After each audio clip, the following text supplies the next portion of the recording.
I'm recording. Hello, welcome. This is Alex. Alex is here. How you doing? Okay. No, we're good. Issue 13 of Indiepocalypse, Pleroma. Anyway, I get overly ambitious with my not recording the intro, and I've tried to get better at recording the show, but sometimes I forget. But yeah, no, AMV stands for Anime Music Videos. They were all in the vogue. They were very popular, I believe, kind of early aughts, maybe, or they were more popular, perhaps. There's still plenty of people out there making them, and I appreciate that work. It did not air. It has not aired this show, but someone just recently. These are different from, I'm sorry, go ahead. No. What were we saying? I said these are different from like anime intro videos, right? Like Yes. because there's this channel I know on the YouTube that does really good like anime intros for Doctor Who seasons. Yeah, no, Really good.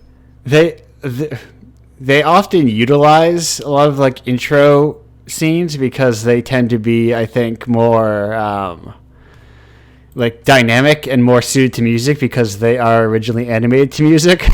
So you see a lot of them. But no, these are people just making custom music videos for anime that they like. And I think it's That's cool.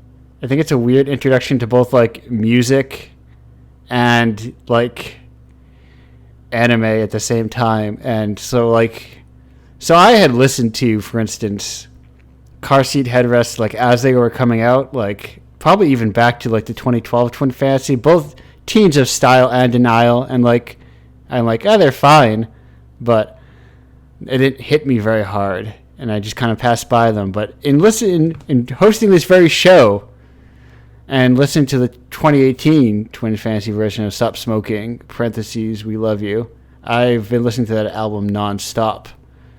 Twin Fantasy, that is 2018. Close parentheses. Okay. So I think it's like an interesting cross section of getting people into things.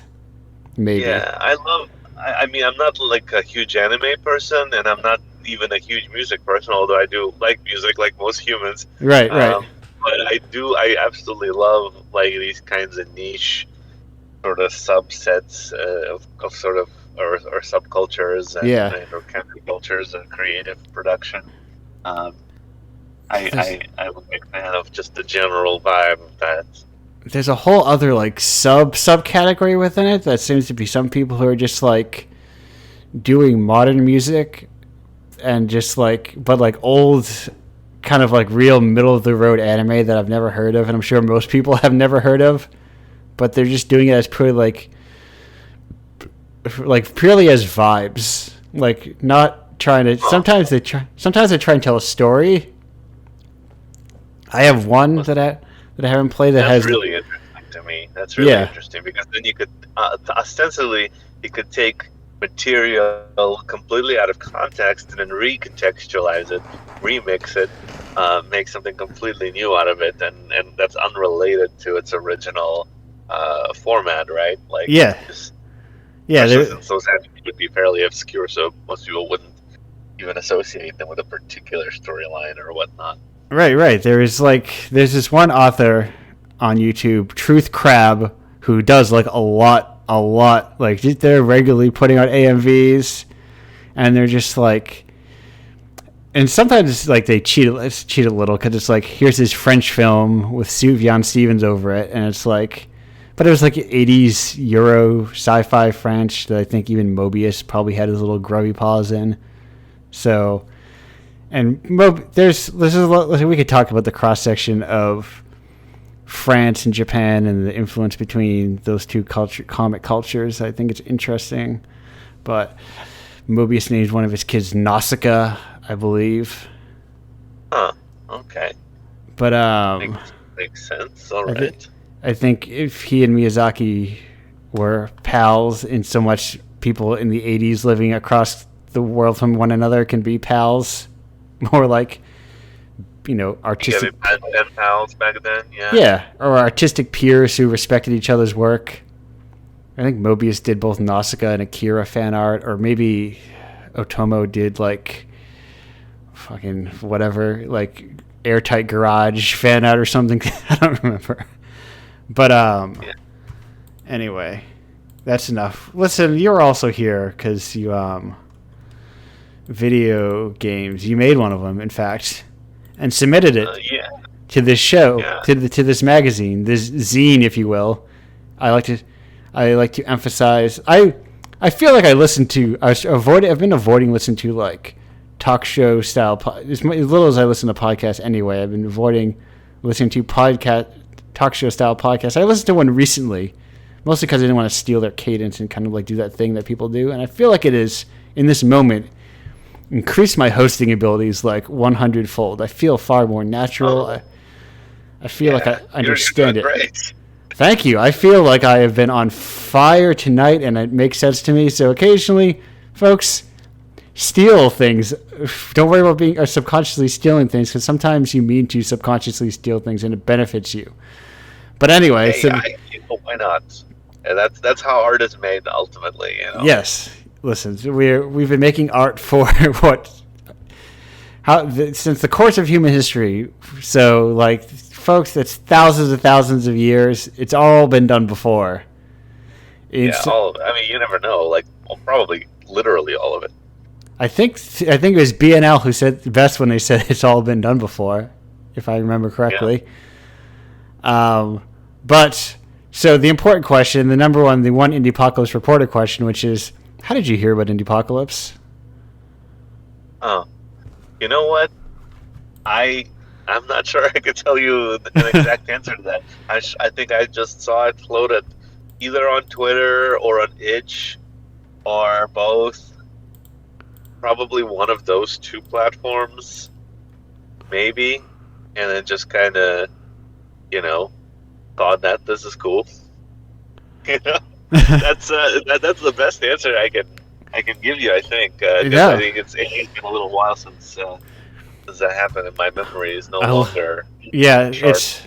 It hasn't been that long ago. Issue 13. That sounds recent, but no, that would be issue 13 is about what? So you would have submitted it during issue 11 was out. So that's about 7 months ago, almost. Which essentially, in modern time, that roughly equates to about a century. Right. Yes. That is 6. So, That is That's a decades of lost time. Yeah. And at the same time, like 5 minutes and 100 years. Like, I don't know. So it is a long time in 2020/2021 time. Yeah, it is. Been a while, as the classic wordsmiths Stained once said. Oh yeah, I know that song. Yes, they have they have 2 or 3 songs, I believe. I never wish to hear them again in my life. I remember that from like way back in the day, like on Total Request Live or something. Yeah, they're like the epitome of like forgettable dad radio rock. Yeah, I remember the vaguely, very vaguely. Was that a Total Request Live with Carson Daly? I never watched MTV really, yeah. or at all. I don't think. My brother was really big into that. I mean, we were like in middle school or something. Yeah. High school, early high school. My brother was really big. We had like there was the one TV, and like it was reserved. Yeah. For that, like after school. So I have seen a lot of Total Request Live with Carson Daly in my time.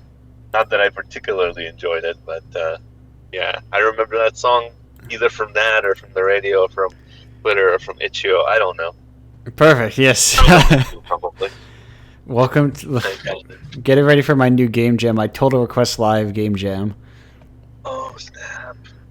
I don't know how that would work or what shape that would take, but that sounds like a thing. Yeah, I have really.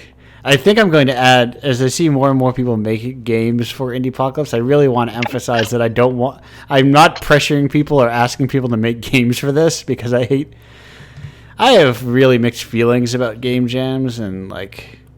Yeah, me too, actually. I have to agree with you on that. It's a very complicated especially game jams put on by like entities, like content creators and the like, because it's like basically you're making stuff for them. It's, you remember what Ubisoft told people to make stuff for Beyond Good and Evil and everyone got pissed about it?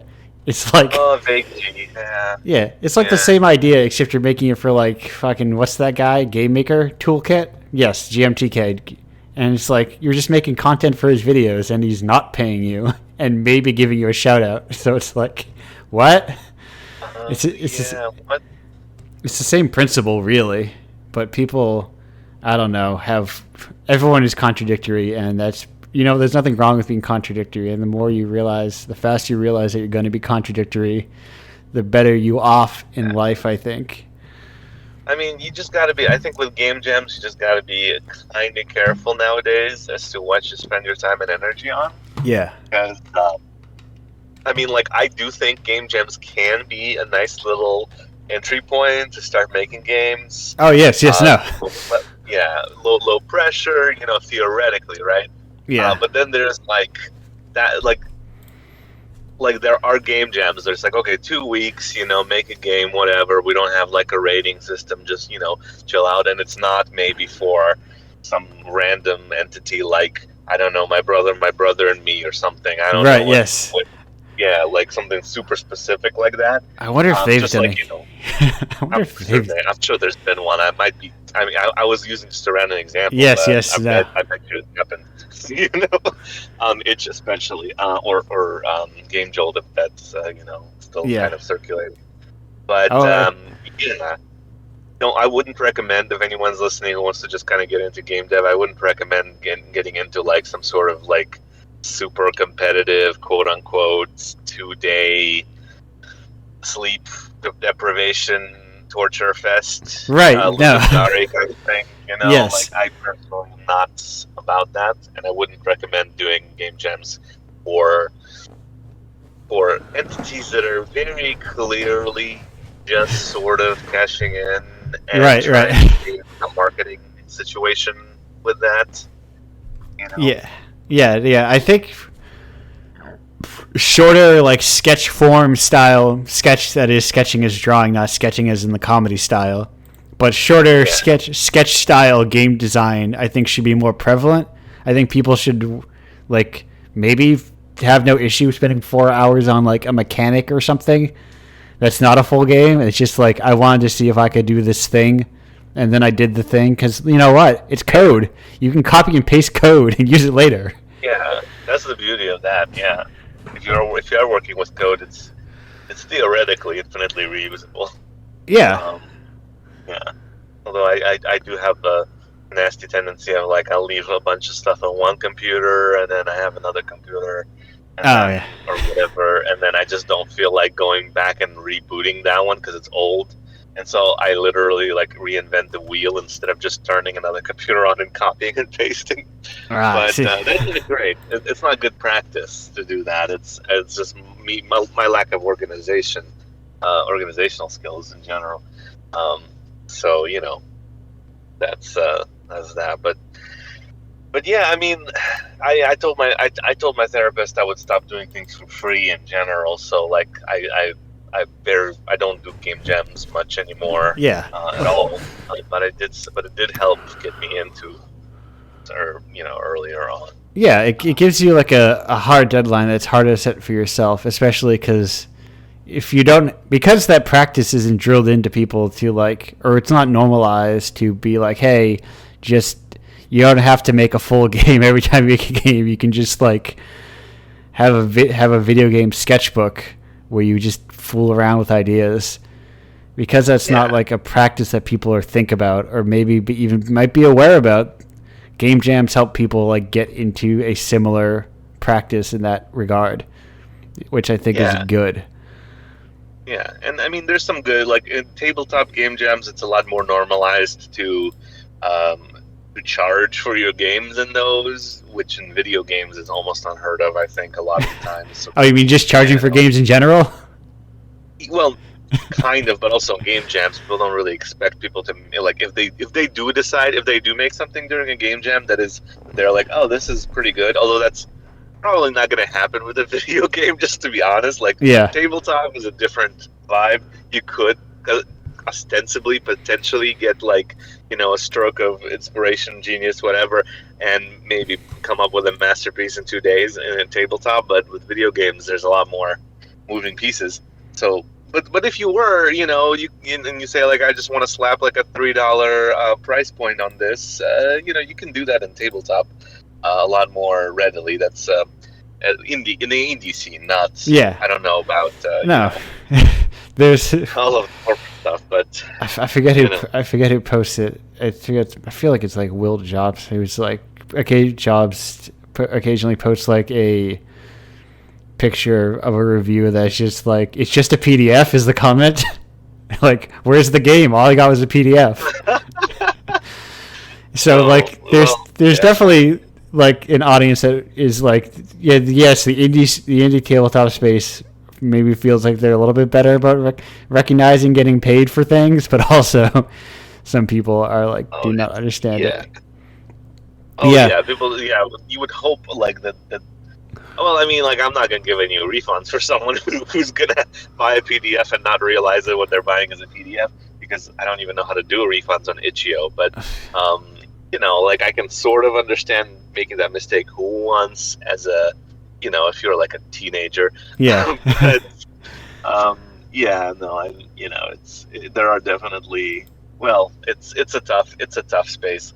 It's just any kind of creative space and stuff, but like, there's a lot of people who think they understand how games get made and how much they're priced, how they should be priced. And, blah blah blah, and it's a whole thing. Right. And there's a lot of things that do a lot to not help that cause, like video game Kickstarters that are intensely undervalued, and it's like, they are all very low. For it's like, hey, clearly you're not paying anybody's salary, or you all live in the middle of like nowhere for anyone to get a year's salary off of what you're.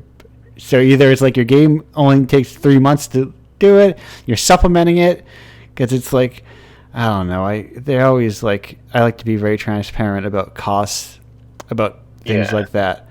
It's like, I would also recommend, like, if someone's like making a new, like, is doing like a starting out with games and wants to like monetize, quote unquote, which we all unfortunately have to do. Yes. Because we have to live under capitalism, even though a lot of us would prefer not to. But I would, like, if you are gonna do a Kickstarter that's like small, like $600 Pleroma was actually Kickstarter. I think it was $500, but it was intended to be a 2-3 month project. Oh yeah. That's just me. Like, so it was just to pay me for like some of my time, because I knew it is, since I am on this podcast, it is an unmarketable game. So yes. I knew that after the Kickstarter, I wasn't going to get a cent for it, really. Well, like, it's sold a few copies here and there, but for the most part. At least it's a first-person navigable game. That's like games people are familiar with. Yeah, but like I do. There's very little, like, obviously, criticism of it online, because most people don't know that it exists. Yes. but when I do find someone playing it, like I did occasionally, every once in a blue moon, like, let's say about once every 3 to 4 months, I do a name search, because I am vain, and so on. Yeah, but it's like, because sometimes I want validation. I have a column on my TweetDeck for the search of Indiepocalypse. Oh, nice. Oh, I need to set up. That sounds like a good idea, or a terrible idea. And for my part, it is 90% me, 10% or 9% people saying, "Wow, the Indiepocalypse is real. I can't believe it. My shitty game. That's why people don't buy it." And then I see, right? Because Indiepocalypse has other connotations. That's right. Right. It's people's excuse for people not buying their mediocre bullshit. Yeah, I mean, like, it's basically like, Oh, I didn't make I saw Indie Game the movie, and I Yes. expected that everything was going to go exactly like they did for Yeah, those yeah. five white guys. Even though I, the I, documentary made them. I made my version of Super Meat Boy. That's basically Super Meat Boy, but a little worse. And then nobody bought it. I don't understand why. Yeah, yeah. I mean, there is definitely economic ups and downs in all of these things, but I do think the concept of an indie apocalypse Yeah. kind of needs to is predicated on the idea that there was a non-indie Right. apocalypse before that. And it's There was a time where right. the yeah An um, indie boom. It was like a gold rush, yeah but there wasn't. It was a couple people getting money that from yeah Microsoft. You know. yeah that's a mythologized, like, yeah, it's not a real thing, it didn't happen. Yeah. Because it's But like, yeah, what the indie apocalypse is saying is that there's too much art, and it's like, well, no shit. There's always been too much art, or there's never too much yeah, art. If that's your yeah. philosophy, I mean, like, I thankfully didn't get taken in by that, but too much. But that's mainly because, again, I originally come from a quote unquote art world background, and at that point, the indie apocalypse has been quote unquote indie apocalypse equivalent has been going on for 5, 6 centuries. So, right? Yeah. like it this, just is what it is. yeah. This. Yeah. Where are the patrons telling me to make a video game on their church ceilings anymore? I don't see them anywhere. Yeah. Well, yeah. Well, that's a whole story, right? Yeah. the But the but yeah, just to my earlier point, um when I do name search, every once in a while something does pop up, and it's like, sometimes it's something kind of nice or kind of like funny or whatever, like someone actually did a let's play of something, or whatever. But every once in a while it does come from one of the situations where someone is like, this is a first person exploration thing that but I hate every moment of this, and I'm just gonna poop on it yeah. endlessly while I torture myself, I guess, through my playing through it, which, like, I don't want to cause anyone any harm. So if they were really not enjoying it that much, I Right. kind of would You have can. hoped that they, could They have just stopped. disconnected. Yeah. Yeah, Nobody's making you try anything. There's no. I mean, that's the secret of art and cultures. Nobody's forcing you to watch or play anything. You can just yeah, not do it if you don't like it. yeah. Just, Yeah, and I mean, I do understand that the price point. I mean, I don't imagine that the specific person that I am referring to right now, or a specific streamer or whatever it was, um, bought it directly at full price. I suspect they probably got it in a bundle. right. It was part of the a bundle for racial justice, which basically means like a bunch of people own it now, like probably most everybody, because Yeah. everyone's got that bundle. So they probably just like grabbed it from that bundle. Yeah, and use one of those But like roulette things or whatever. yeah, and if and I can kind of understand if someone did pay full price $15, because I know it's a lot. I know it's a lot to ask, quote unquote, for a quote unquote walking simulator. But But yeah, listen, you're right. you know what I'm saying? That's Just only come that's listen, value and how much things are worth in terms of money has been completely, it's so arbitrary in people's minds, and it's like on this really like thing by thing basis, like that it's impossible for people to sort of like $15, that's how much people will pay for, like, that's the indie game price. That when indie game means someone who spent 7 years, or like a full team spent 3 years or something. It's like, oh, those are $15. That's Yeah, it's all very strange and kind of like, at the end of the day, I just remember that quote from Leonard Nimoy in Civilization 4. Everything is worth what its purchaser will pay for it. I think it's actually somebody else, but I attribute it to Leonard Nimoy because he's the one whose voice I heard it in. yes, and that's, listen, paying what its purchaser will pay for it is the ideal. From my economics background, that is the ideal, from what I remember, price for everything. If in a perfect world, people would pay literally for what they wanted, like that kind of ideal price point where everything matches and everybody's fully happy. But of course, that never works. Like the closest we have to that is like eBay, and that's I've been getting into that lately. Yeah, what a wild time.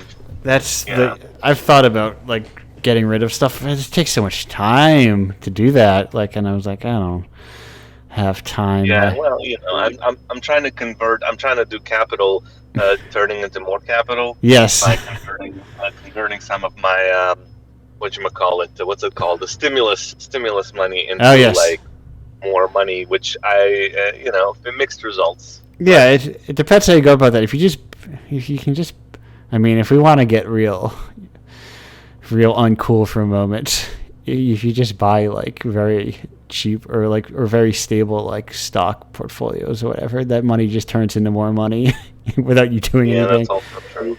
It's all just like I need to know how to do that though. That's the thing. Right? Yeah, it's very. I've used one of those like robo investors, I think is what they call them, and it's just kind of like buy shit. Like you give them like some money and they just buy shit, and it's up like 20%.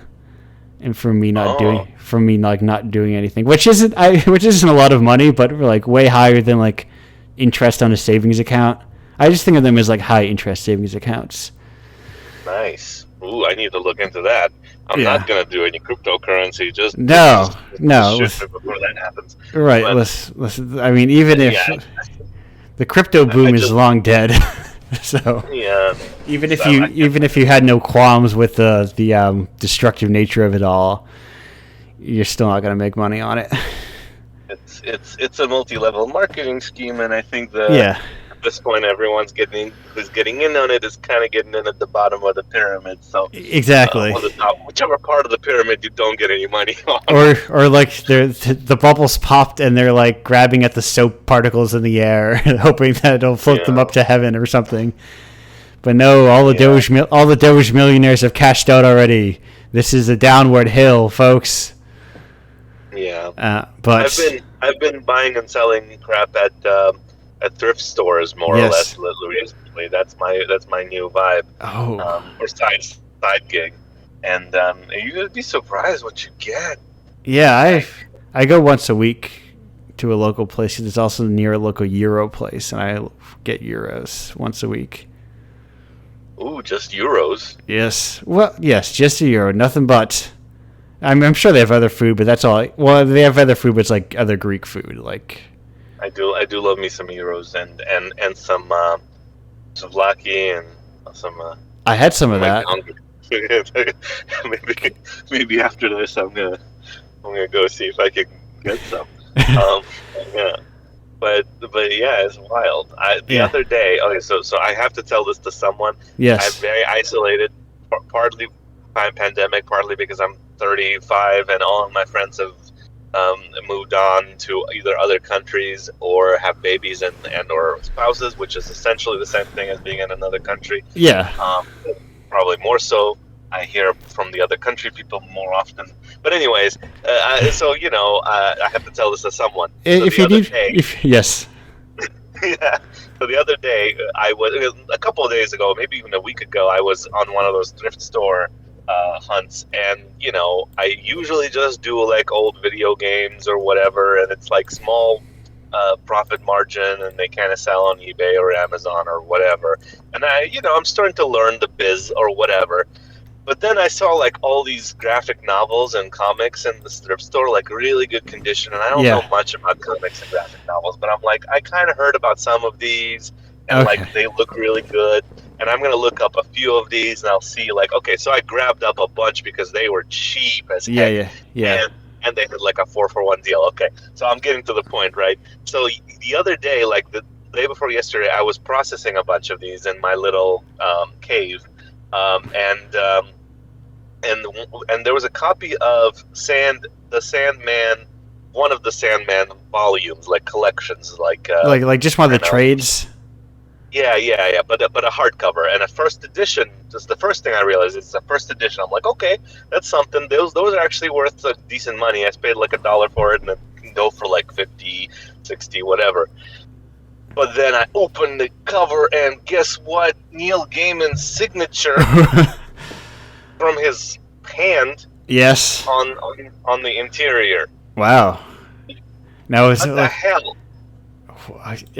was this one of those like huge hardcovers like the absolutes, or is this like a weird like smaller, like what's the page count would you estimate?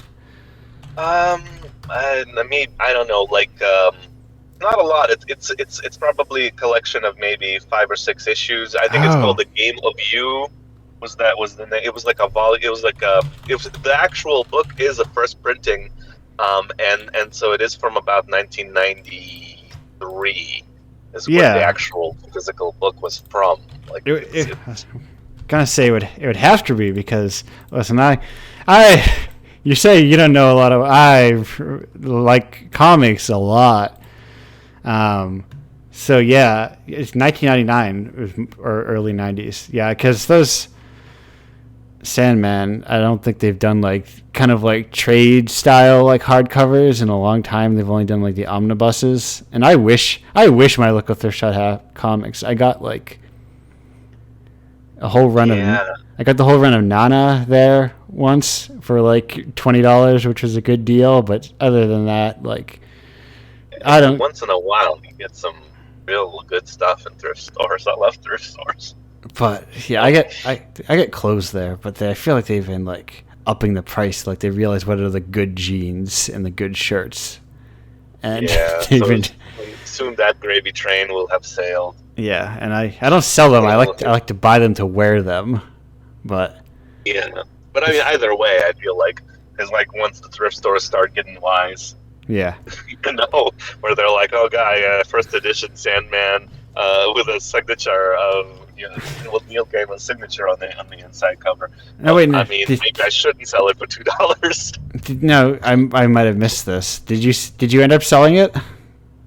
I just listed it like the other day. Okay. I'm still. I mean, it'll probably take a while to actually sell it. It probably won't sell for it sounds impressive, but from what I can gather based on my research, it probably won't really sell for more than like 100 plus.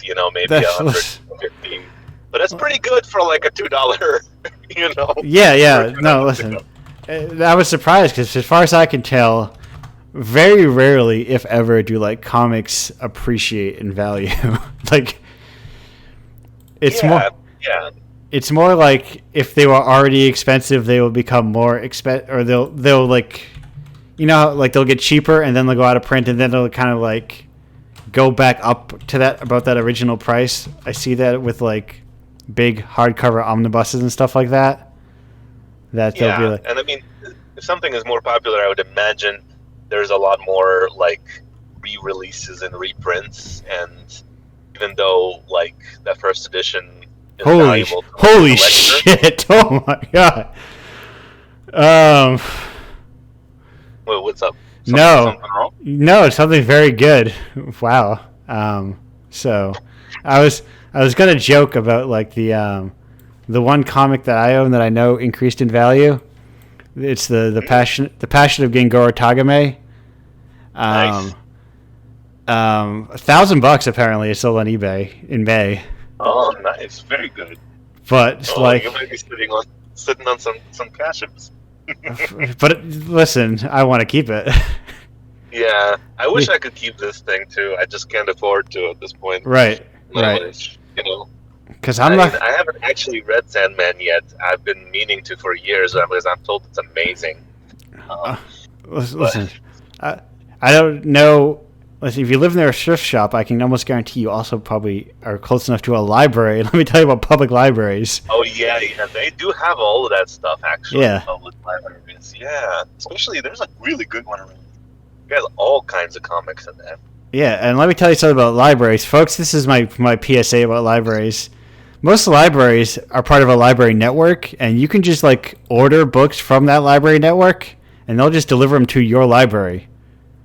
Oh yeah, that's right. So there's like, it's basically like Amazon, but it's free. Yeah, And it's amazing.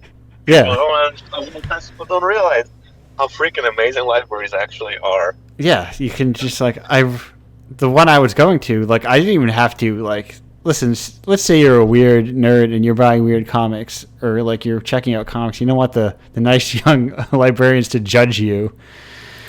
There was one where I went to where they just put them on a shelf and they had a self checkout. So I would just go to the shelf, pick up my books, go to the self checkout, not see anybody.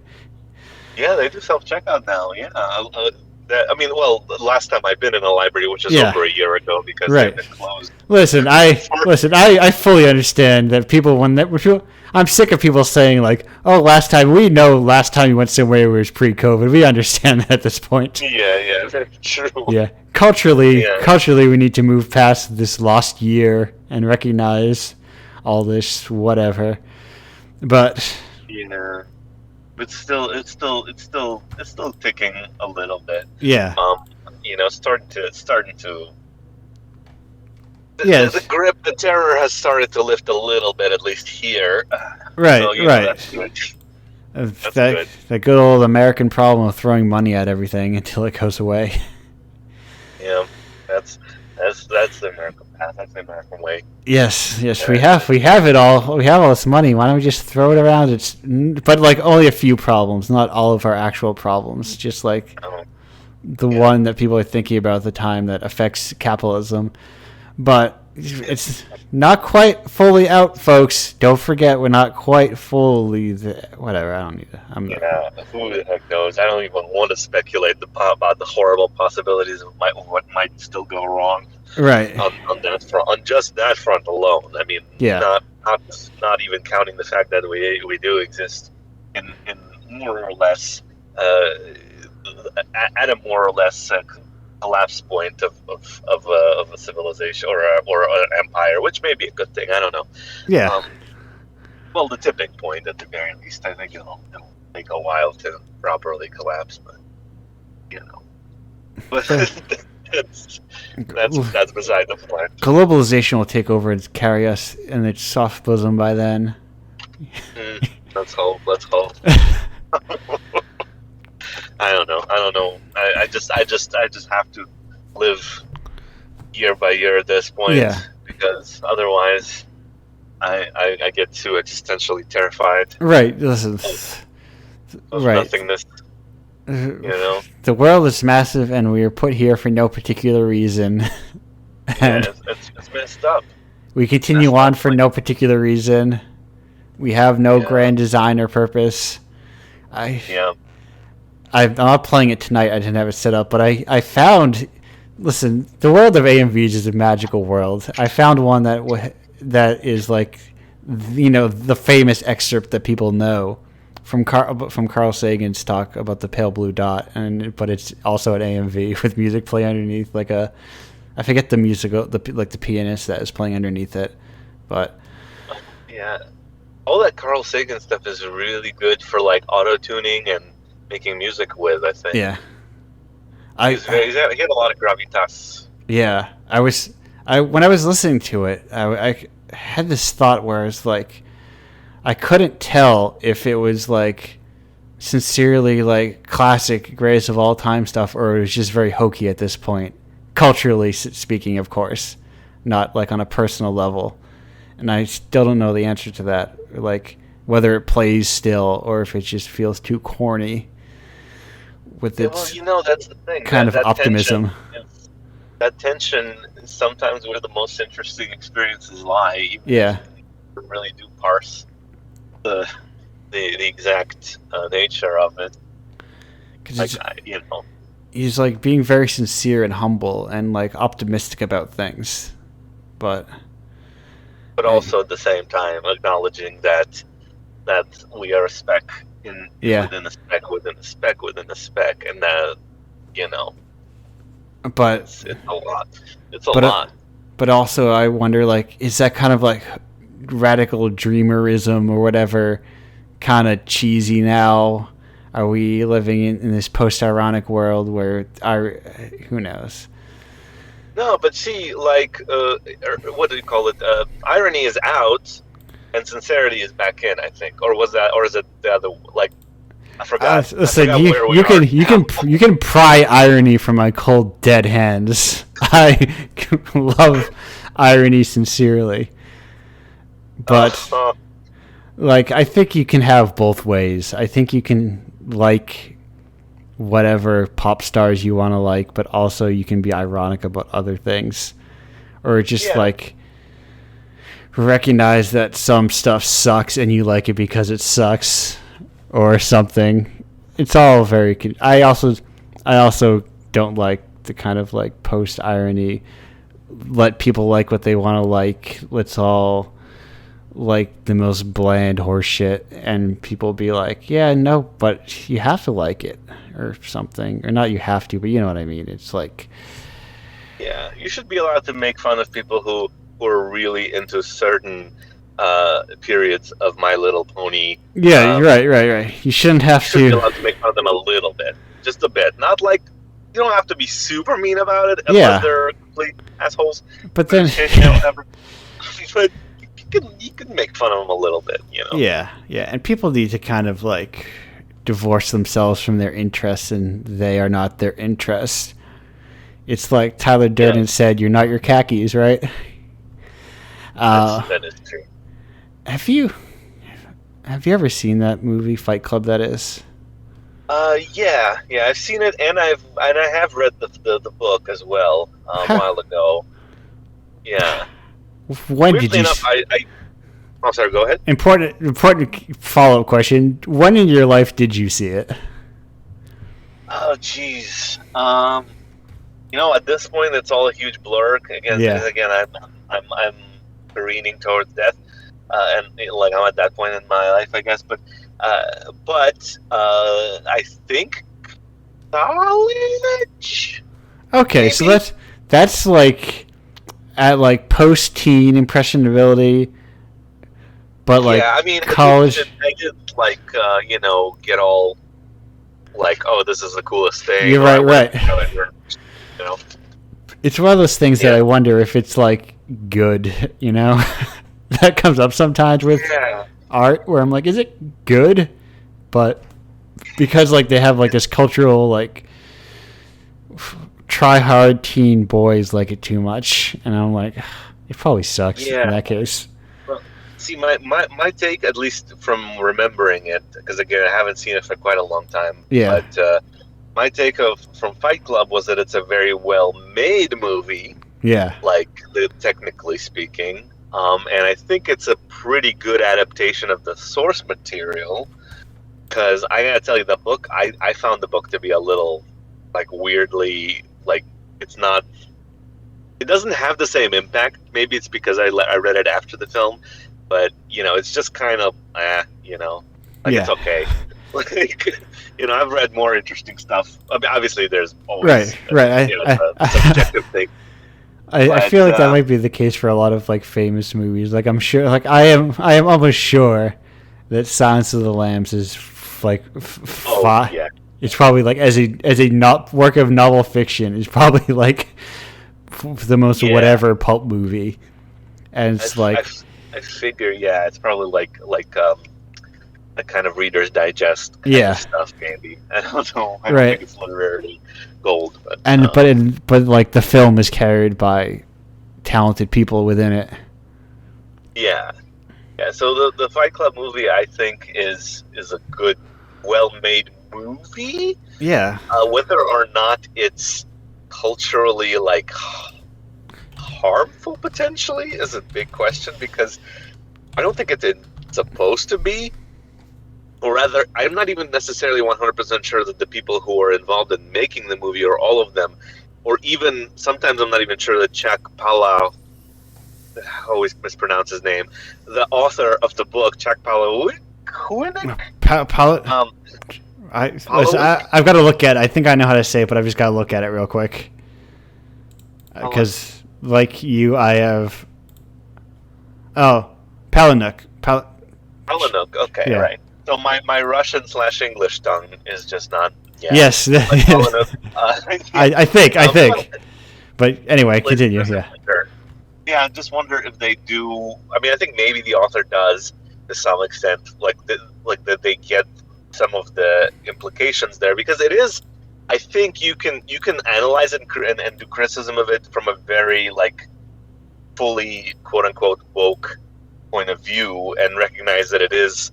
I think I've read somewhere. I probably saw on Twitter somewhere. I can't attribute the person who wrote it, but that it is essentially a movie about the rise of fascism and how fascism sort of takes young disaffected or alienated men and turns them into monsters, and that like maybe that's part of what it's about, or it's something along those lines, and then uses sort of vaguely left-wing-ish buzz phrases or buzzwords to essentially create a reactionary like terrorist army or whatever. Like I don't know if that's intentional. I think you could definitely read it that way, but it is a very mixed bag. Like I'm not sure if it fully recognizes its own politics. Yeah, and that's interesting in of itself. But kind of like Doctor Who. You know what I'm saying? I've never seen Doctor Who. I know that one guy has a scarf, and I think one of them was a lady, and they got mad. And people got mad because Doctor Who can't be a lady. So god damn, people are so. I could talk. People are like, this show is ruined now because one of the doctors was a lady.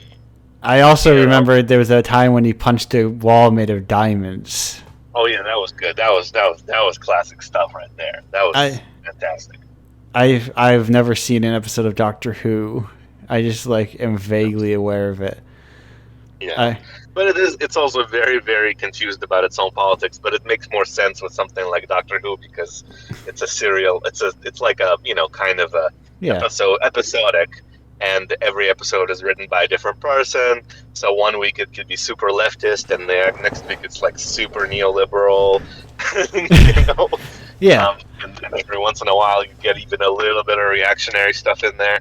So, but it's maybe with Fight Club it's a little bit more. It's supposed to be one thing, but it's a little bit less clear what it wants to do. Right. Yeah. What would you say is the Fight Club of video games? Well, there was a Fight Club video game, at least one. Yes.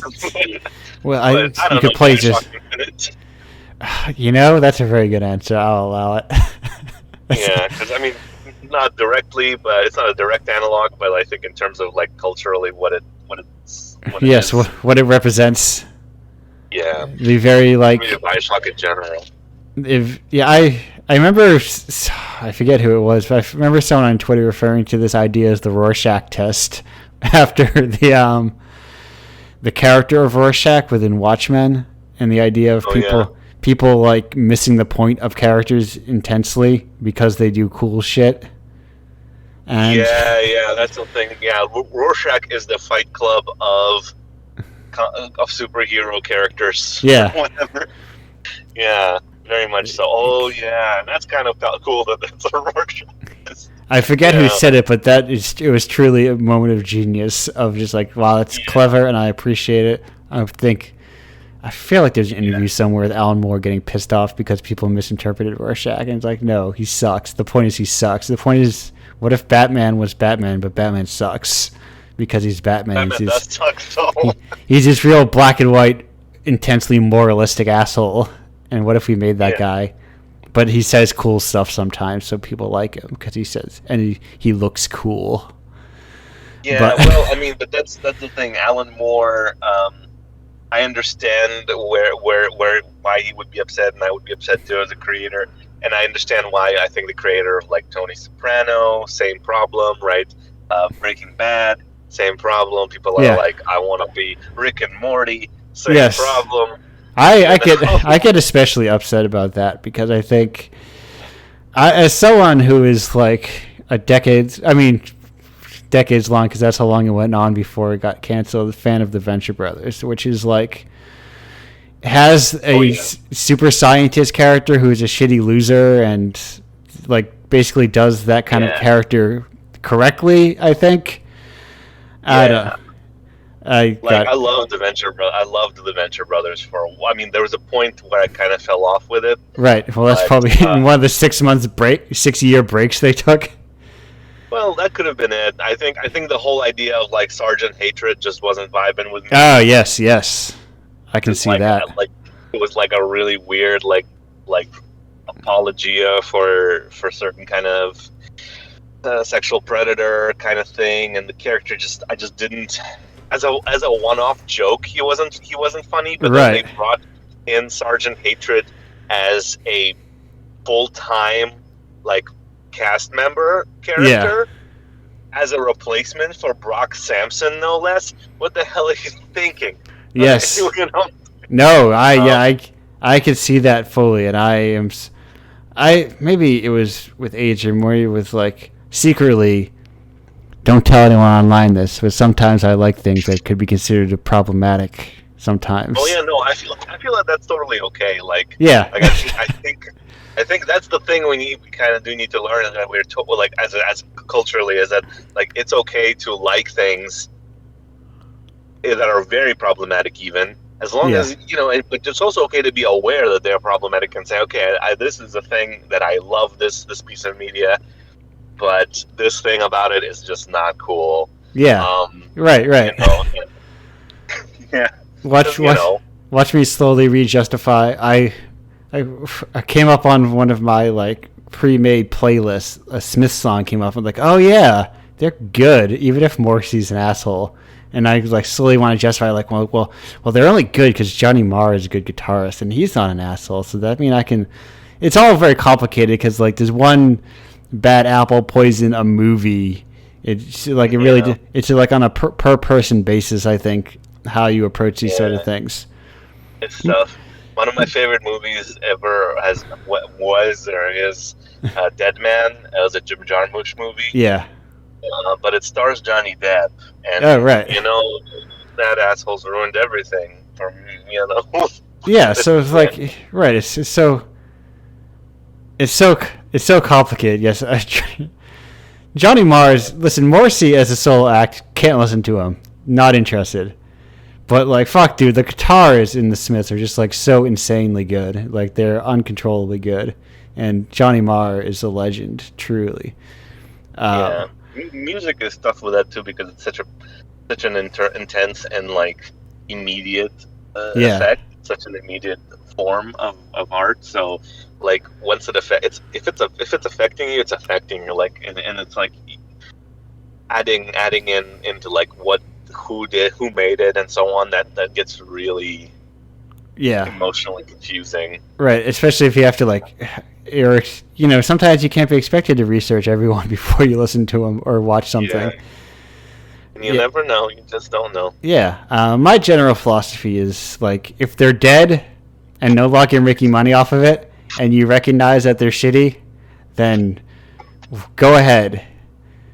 Because, like, I think of the... I'm sure I've mentioned this on the show before. There's... Are you familiar with Flex Mentallo? Or no, not Flex Mentallo. No, Stardust the Super Wizard. Flex Mentallo is the he's the Doom Patrol character. I'm thinking of Stardust the Super Wizard. Man, Flex Mentallo is such a fucking like Stardust the Super Wizard name for a character. Sounds super familiar, but I don't. But Stardust the Super Wizard, I'm not familiar with, but it sounds like cool thing, but probably problematic. It's actually just like the content is like fine, like there's nothing. It comes off as like weird outsider art because like it's so bizarre and so visually like striking.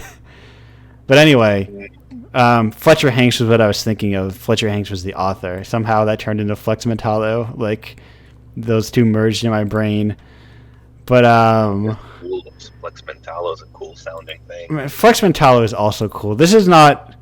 I want to get famous, so like my famous vanity podcast project is to talk about comics. Oh, nice.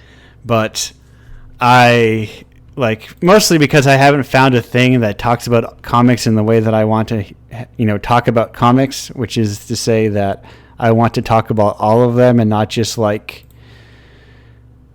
it feels like comic conversation is often very regionally locked, Yeah. So it's like, we only read Western and then only superhero, or we only read manga, and it's like, it's a medium and I like them all. Yeah, that makes sense. I mean, it also makes sense why you would see a lot of podcasts that are very focused, just because it's probably easier for production stuff and like planning. But it'd be really nice to. I mean, I listen to it. Saying you should do it. Well, don't go for it. Just I also need to get. I would need to get people on board, but But anyway, this is, if you're on stream, we got some Stardust, the Super Wizard. Anyway, so like I was saying, Fletcher Hanks was a really shitty guy. He was a terrible dad and like an alcoholic, and I think he like abandoned his family and like alcoholic in that, not that that's inherently a bad thing, but more that it was like one of his venues in which he inflicted his pain on his family and that sort of thing, or just like was like, what's the word, absentee, and basically like was not a great guy. He would in our modern world, he'd be very canceled, as it were. But nobody's perfect though.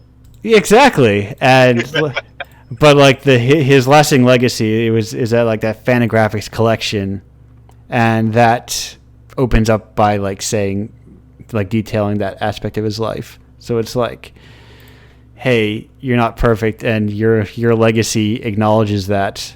Also, you're long dead, so who cares? Yeah. Anyway, Stardust the Super Wizard rules. He's like, sounds cool. I gotta check that out because the name sounds really cool. It's like it feels. One of my favorite things it is. It feels so modern because like of how bizarre it is, like how bizarre it looks and everything, and like just the writing of it is so strange. It feels like a modern Outsider comic, but it's not. It's just like from the 50s or something. I forget the exact. But anyway, I want to make funky Outsider art, but I feel like I might be too tainted by the Academy. Yeah, that's what happens. Like you get to, I think a second game within my secret project is been completed recently, and that is like. Fully like that is heavily Outsider art influenced, or in that like half of the creators don't even play games at all. But that is very interesting. I'm hoping it'll be here soon in the future. If my secretly alluded to project that is only so secret, but I'm very excited about it. Comics related. Check the Insta. You can find out about it. Oops, that sounds super cool. Yeah. I'm excited about it. But we have gone Alex, we've gone like a full hour, honestly, which is... yeah, wow. According to my recording time. And our second guests have never showed up, but you know what? We made it. We pulled... we had fun. Yeah, we did our knockoff solo bolo here, and managed to make it through like pretty much a whole episode. Not even that truncated, I guess, huh? No, not truncated at all. I think I could do this for 8 hours, maybe. Yeah, we'll find out. I had a really good time. Yeah. Yeah, that's a really, really good conversation. This is what I've been hoping for. I've been thinking a lot about this, and I have a lot of thoughts, and I realized that to be like a zine maker or like a figure within the industry or some such bullshit, that I should take these thoughts and I should put them online, because that's what the people respond to. But usually I just think them to myself, and then I just continue on my way, because it's like I thought the thoughts and I got them out of my brain, and then I continue on. But I was thinking a lot about community building, and like, I think I don't want to build a community. I have no interest in building a community in the sense of like creating a legion of like impressionable, marketable people who I have a very superficial relationship with.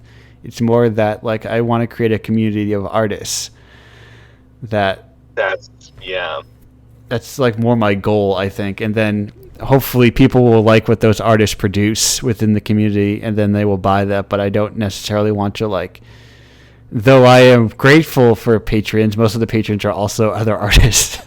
And it's like that's how it goes, yeah. And sending the same $10 back and forth. Hey, I have increased that Bitsy dollar up to $20. I'm hoping. Nice. So we're now trading around 20 Bitsy dollars instead of 1 or 2. Nice. But yes, that's the hope, and that's what I hope these shows help to foster, is that kind of very low level sense of community among artists, that very specialized, like, hey, even if we don't talk all the time, there are some people who I had a great conversation with, and I haven't talked to them in probably over a year. Not over a year, because the show hasn't been going on for a year. We're only in episode, what is it, 32? 32. It won't be a year until 52, because that's how weeks work. But so some people I haven't talked to in 6 months, but it's like, that was a great conversation. It's just about putting people in each other's spheres of knowledge. Yeah, that's how you got to do it. You got to make your own. I think, like if one is trying to sort of wiggle into the existing sort of very gate-kept art world, quote unquote, communities, it's not going to be enjoyable for anybody. But connecting like this is great. And if you build your own, eventually you'll become big enough that those people within the gated communities will come to your doorstep with sweaty desperation because they don't want to miss out on something. That's true. They need to be part of the cool. They need to get the cool. And then I'll be like, sorry, there's no seats at the cool table. I hate. Yeah, who's cooler than us? Nobody. No, listen, video games are patently uncool. Everyone within video game, 90% of the people within video games are extremely uncool, as far as I can tell. And it's like, yeah, well, there's a big thing. Yeah, right. Most of our public facing figures are. Listen, it's all right to be uncool. There's nothing right. There's nothing wrong with that. I don't pretend to be some kind of arbiter of cool, or what that means. I am uncool by I'm sure plenty of metrics. Because listen, once you venture into the world of cool, there is a million barriers and a million different qualifications that each person has. And liking one thing makes you cool, and the other, liking someone else thinking it makes you uncool. There's endless layers of coolness and obscurity and stuff. I could write a whole dissertation on just the very concept of cool. Yeah. To circle back to AMVs as we bring it all back home, I think some artists, like, approaching them, I assume, like, looking for AMVs, I'm like, oh, well, everyone knows this band. It's incredibly basic, but it turns out no. Of course, everyone knows the five hit songs or whatever, but not everyone knows, like, the whole discography. Like, even, like, people, I don't know if AMV creators in the world know that Frank Ocean made an album before Blonde, even. But he did. It was very good. I listened to. Actually, there was also an EP before. I have heard very good things about Frank Ocean. Oh, I have a deep love of Channel Orange, and, like, it was like one of my on repeat. How I listen to music is usually I listen to new albums. My habits are either I listen to new albums or I listen to new being new to me, which is often new to everybody, but sometimes it's also older stuff. And then I have, like, usually 1 or 2 on repeat, like my repeat lists. As right now it is the previously aforementioned in this very show, Car Seat Headrest, open parentheses, Car Seat Headrest Twin Fantasy, open parentheses 2018, close parentheses. But some of these titles are so good. Twin Fantasy. I love Twin Fantasy. It's so good. It's just you need to learn to make titles like that for things. I'm expanding it, really, because Twin Fantasy got remade, so I was being clever I was being a funny guy by saying open and close parentheses. Oh. Really? That should still be a thing, part of it, though. That would Yeah. be cool.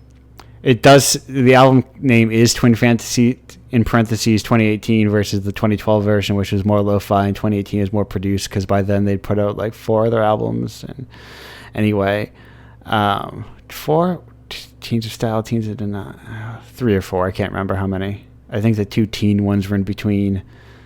Anyway, but for a while, Channel Orange was one of those. Channel Orange is another bold claim. Channel Orange is an exceptional album that I highly recommend to everyone in the world. It's beautiful through and through. Right. And Pink Matter references Majin Buu, so I don't know why there isn't an Dragon Ball AMV for Pink Matter. Maybe there is, and I just didn't find it. Maybe I can will it into the world like I did that LCD Sound System AMV. But like it's just Tulpa, like a pink Majin Buu Tulpa music. Yes. I just like by searching every month for LCD Sound System AMV, eventually someone was like, "Yes, I want that link. I want those clicks," and it ended up being for American Dream, which I also like. Okay, we're sidetracking the music that I listen to, Right. which Which sounds good. I listen to a lot, and I have known it. Also, it's like with comics, which I have read probably somewhere between 26 to 3,000 different comics. And this is like, that's not like individual issues. I mean, I think that's shorter if you count series. It's probably closer to like high 2 if you break things up by like extract the volumes and just break them down to series / graphic novels. Like count each series as 1 is probably lower. But I like them. It's the medium that my brain connects to the best for whatever reason. It's a really good medium. There was a bit of a barrier to entry for me for actually reading them, but I've always been really interested. And I went to art school and all of that, and for a while there I messed around with it, and I read Understanding Comics for my Scott Cloud like 20 times, but could not glean any more wisdom than I had the first time. Right. Which, yeah. Unfortunately, I like Zot. Zot is good. I mean, it's good that like when I actually read some of his stuff that it worked well in practice. They're like, wait, Scott McCloud can write a good comic. Good for him. And it's not just It's not just all theory. He made a good black and whiter of that era. Anyway, comics. We're veering wildly into comic talk, which is like another. It's all to say that there's no one around me whom I can speak about these things. So usually I will leap at leap at the opportunity to speak about the things that I like. Sometimes I absolutely 100% feel you on that. Alex, what is your particular interest that you have that you cannot share? Oh gosh, I mean most of them. I have a hyperfixation with Twin Peaks. That's my like big media like TV thing. I only this year watched the recent season of it, and I really enjoyed it. Oh yeah, especially that one. That season is my jam. Just injected straight into my veins. Yes, it is. I love me like long shots, like 10-minute shots of just an atomic bomb going off in slow motion. Just do it, yeah. I love little. What if instead of listen, that show is fascinating in the world of prestige television because it's like not one of those shows at all. It's like it's more like a bunch of little movies. Yeah, it's just a like almost like a sketch show, but like somehow interconnected. Yeah, but like they're all really freaking weird in different ways. Yes, listen. I truly love. You know how it's like. We know how much you love Dale Cooper. Everyone. What if you did not have Dale Cooper for like 90% of the show? I was so glad that they pulled like that's because like obviously it's David Lynch. He's just not gonna do fan service, right? Like, yeah, he's gonna make the thing that he wants to make. Yeah, but like it's always weird to me when someone is like, "But why did they do that? Why didn't they give me Dale Cooper by episode 3?" And it's like, because that's not what this is. That's not what he's gonna do. Right. It's the same reason the shows each episode doesn't end with a cliffhanger to get you to watch the next week. Yeah. It's why Michael Cera shows up as a weird biker with a funny accent. Yeah. And you're all gonna get Dougie Jones for 15 straight episodes, and you're gonna like it. God damn it. I did like Dougie Jones, man. I like Dougie Jones. You know, he's the best of us. Kyle, he's Cooper, you know. Kyle MacLachlan is just a treat to watch. What a treasure! What a international treasure! Like, really good at playing like 4 different characters. Differently. I remember when I came to like Blue Velvet a little later, like after I'd seen so much of the other stuff and seeing like such a young Kyle MacLachlan and Laura Dern. It's like little babies in that. Such bright-eyed, little children. But last episode ended with a very extended discussion of David Lynch that it's not going to be. That's just gonna have to be every episode then, right? Yeah. But that's one of my hyperfixations. I've got a couple others that just keep popping in and out. Obviously, video game design and development, and all weird video game stuff. And I really got into Raspberry Pi hacking recently, quote unquote.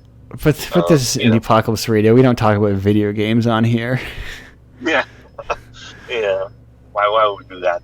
No, there's enough. There's enough podcasts where people talk about video games on the internet, and I don't listen. True. I don't listen to those. I think this format is great because you can just shoot the breeze, and I really had a good time, and you have a really good voice for radio, in my opinion. Oh, thank you. I feel like I've been improving it. Like I've recognized that I probably have a radio cadence. I remember hearing someone slip out of their radio, or it was a recording of them not on radio, so you heard their not radio cadence. It was a very strange experience for myself to hear their like speaking voice and how it is less enunciated and less. You can hear a lot more where I kind of have that kind of. I do that. Yes, I both trail off in a more deliberate way, and I both kind of have hard stops in a more deliberate way when I speak on this show. And I have to kind of recognize my own fallback phrases and avoid them, and because I'm not a podcast. I'm not one of those podcast assholes. I'm a radio host. Right on. Well, all I'm saying is that if there was a late night AM call-in show about like aliens and ghosts and such that you were a host of, I will 100% listen to that. Perfect. Well, religiously. Get prepared for September, I think it is, where we will be having the Indiepocalypse. Let's Alex, we're gonna wrap this up. So before I do my plugs, I'll let you do your plugs. Alex, what have you got to plug? Oh, right now, after this past year, I've barely done anything. So not much, but you can go to thealex. Is it thealex? thealex.itch.io, and there's a bunch of tabletop role-playing games on there. There's Pleroma, but you probably already own it anyways. And it's also part of Indiepocalypse number 13, so you probably should get it that way. But it's there. There's some free games on there as well, my earlier stuff. So that's a thing.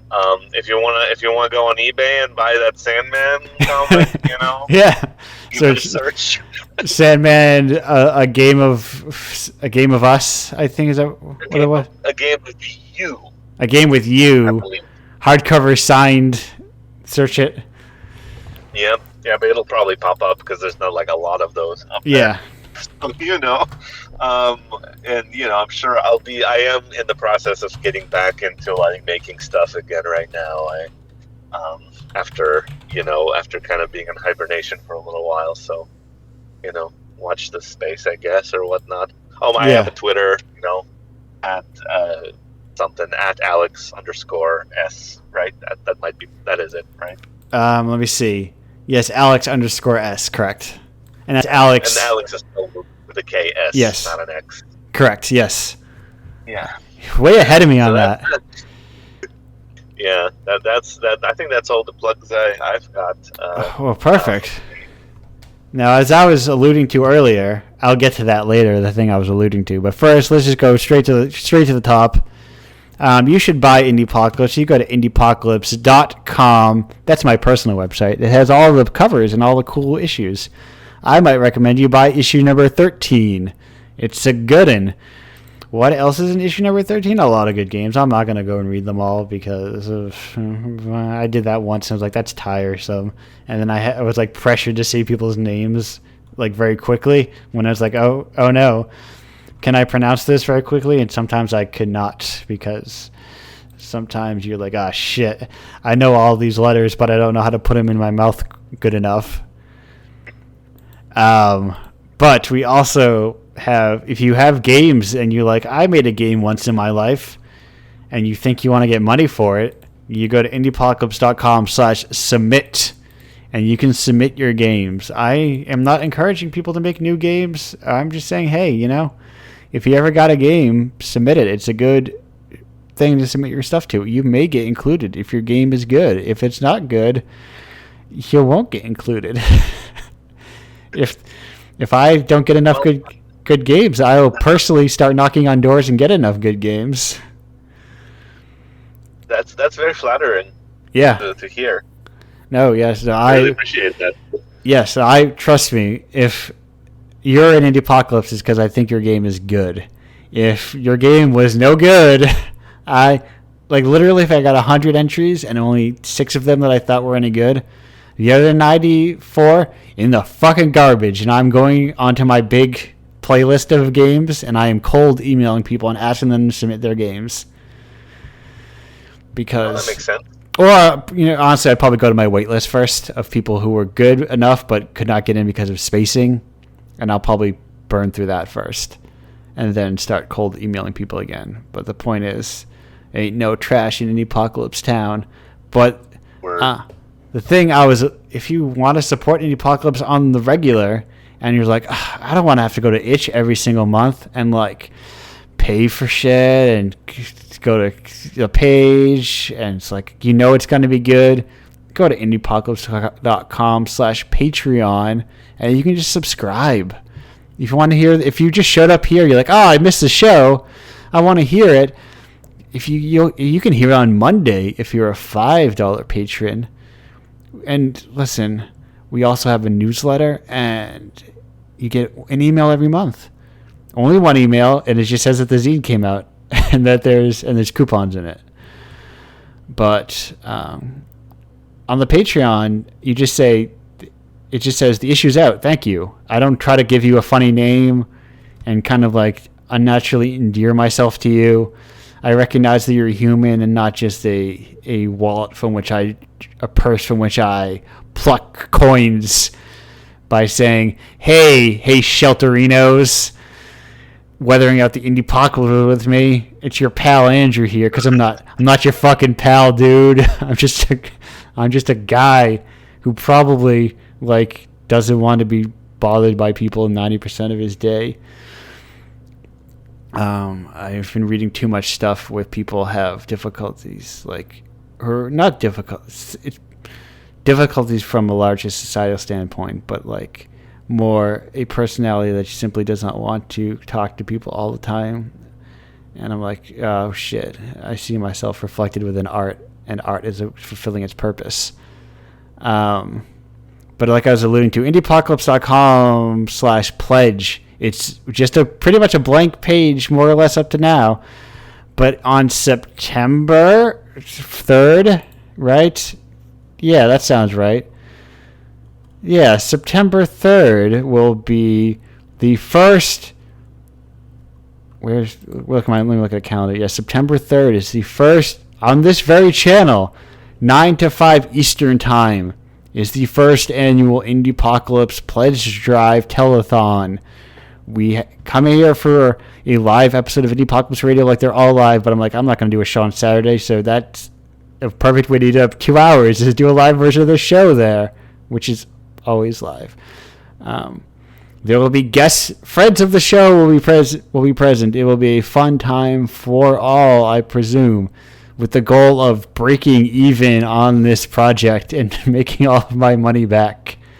There will be there will be a secret bundle that you can get if you donate, because I wanted to have a pay what you want option, and that money I will use to basically distribute to all the issues evenly so that they can make their money back.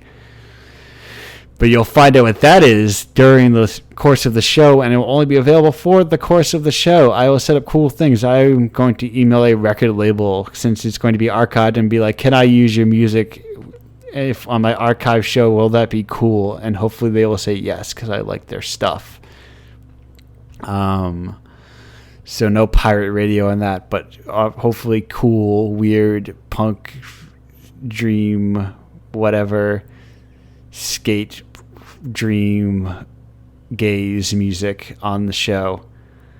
But I'm not going to say their name unless they say yes. And if they don't say yes, I'll figure something out, because I don't want it to get muted, but I also don't want to get use the archive friendly gamer music or something.